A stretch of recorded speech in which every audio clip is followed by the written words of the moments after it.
Brother brother, বড় সান নাইগা। বড় sir মানে? আপনি কাকে চাচ্ছেন? এখানে আমি ডাক্তার বাবা। আপনার কি সমস্যা আমাকে বলেন। আপনারে কইতাম, বড় স্যারে কইছে আজকে হাসপাতালে আইতে, মেলা দিন হেরে দেখাই। আমার হাঁপানি রোগ, ফুসফুসে একটা গ্যাস দিছে, ওইটা নিলেই শ্বাসকষ্ট ভালো হইয়া যায়। ডায়াবেটিস হওয়ার পর থেকে বুকটা বড় ব্যথা ব্রাদার, আর মাজাটাও সোজা করতারি না।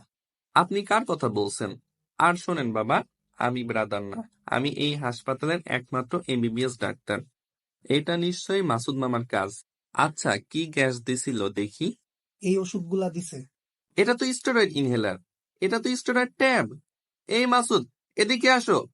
জি স্যার। এই তো হে বড় স্যার। স্যার আপনি ডাক্তার না? বাবা, আপনি কি জানেন না এই ধরনের ওষুধ এমবিবিএস বিডিএস ডাক্তারের পরামর্শ ছাড়া খাওয়া যায় না? এই রকম ভাবে দীর্ঘদিন ধরে স্টেরয়েড ওষুধ খেলে আপনার ডায়াবেটিস, হাড় ক্ষয়, মুখ ফুলে যাওয়া, শরীরের মাংসপেশি দুর্বল হওয়া, এমনকি আপনার গায়ের রং পর্যন্ত নষ্ট হয়ে যেতে পারে। আরো অনেক মারাত্মক স্বাস্থ্য ঝুঁকি আছে। স্যার যা যা কইছে সবই তো আছে আমার। আজকে মেলা দিন ধইরা এই মাসুদ দে আমার গ্রামের সব ডির এই ওষুধ দিতাছে স্যার।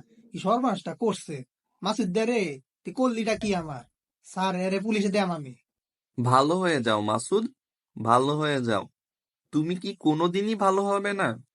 এখন থেকে ডাক্তার দেখানোর আগে এগুলো ভালোভাবে জেনে নিবেন, আর সবাইকে সচেতন করবেন এই ব্যাপারে। আমরা গরিব মানুষ স্যার, কেমনে কইম কেডা কি। তো আজকে থেকে আমি গ্রামের সকল মানুষের সচেতন করার নেকির কাম কান্দে নিতাছি স্যার। আমার যে সর্বনাশ হইছে কারো যাতে না হয়।